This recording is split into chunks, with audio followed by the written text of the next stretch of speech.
Hi everyone, welcome to Life with Makajeni. I am Umakajeni. On this channel, we are unpacking all the trending topics, and today's topic is about Musa Mseleku. We know that since I think it's season 6 of Uthando nesthembu, Musa Mseleku has been saying ukuthi ufuna number 5. Bekacela amakhosikazi wakhe ukuthi ufuna number 5. Futhi not from season 6, guys. If not season 2, season 3, because I remember abantu abaningi bacala lapho ukuthi uMakhumalo unenkinga. Makhumalo makazothi yena akanankinga ukuthi umyeni wakhe athathe unumber 5, of which nami angiyiboni inkinga, cause if ungene esithembile you should understand ukuthi isithembu sinjani, you should understand ukuthi ungalanywa nanoma kunini. So guys, khona-ke umuntu okhiphe isigaca sokuthi unumber 5 usekhona. Maybe akanasho lo muntu ukuthi maybe sizombona unumber 5 this coming season. We know Musa Uthando nesthembu iyabuya, and guys, I don't wanna lie, I love mina Uthando nesthembu because I think it's one reality show ihlala isinika something new, ihlala isenza ukuthi sibukele yabo. Yona shem i-storyline sabo simnandi, I don't wanna lie, but-ke bathi ukhona number 5, she's 25 years old, and okukhulu naku unengane, uza no-bundle of joy wakhe ongasiwa kaMseleku.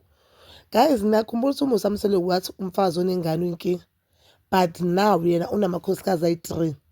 If the number 5 story vele iqiniso, if oqala uMasawula weza anengane yakhe, wandlula emhlabeni angikaniki uMusa Mseleku ingane. Okay, uMangwabe weza naye aphethe yakhe ingane, le esiceda ukuyithola now seyiphelile even the season 7 of Uthando nesthembu.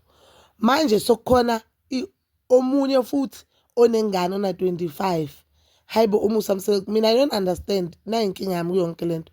I don't understand ukuthi if akamfuni umuntu enengane and uzothatha umntana omncane onengane, kusho ukuthi into ayishoyo akusinto ayenzayo uMusa Mseleku. And that is one thing abantu abaningi beba-complain-a ngayo, ukuthi uMusa imithetho ayibekayo ufuna isebenze yena makufuna yena. And that is one thing naye uMangwabe wayekhala ngayo. So if yena unenkinga ngokuthi abantu abanabantwana akabafuni, what, of which mina sometimes I understand. Nginomntwana, I understand ukuthi umuntu onomntwana uzohlezi abeke umntwana wakhe phambili, no unless akekho normal. So into engicakayo ukuthi if uzothatha umuntu onomntwana ona-25, why not athatha umuntu ona-25 unganamntwana? Because baningi abantu abana-25 guys abanabantwana, especially emakhaya, not even nala, baningi abantu abana-25 abanganabantwana.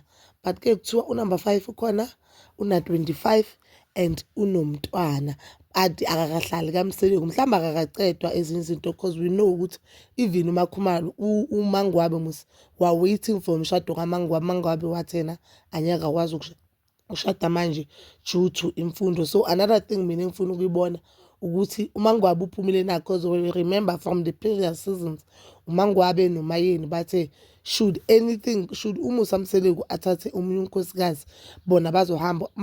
Mayeni even said yena uzohamba nabantwana bakhe abayi-3, lo uzo-replace noMangwabe wathi uzophuma, especially uMangwabe guys. So sizobona in this season even if I think it's not wise ukuthi bona bangaphuma, especially mayeni abantwana bakhe sebakhulile, makahlale nje ambheke nje umfana ngezinto ayifunayo.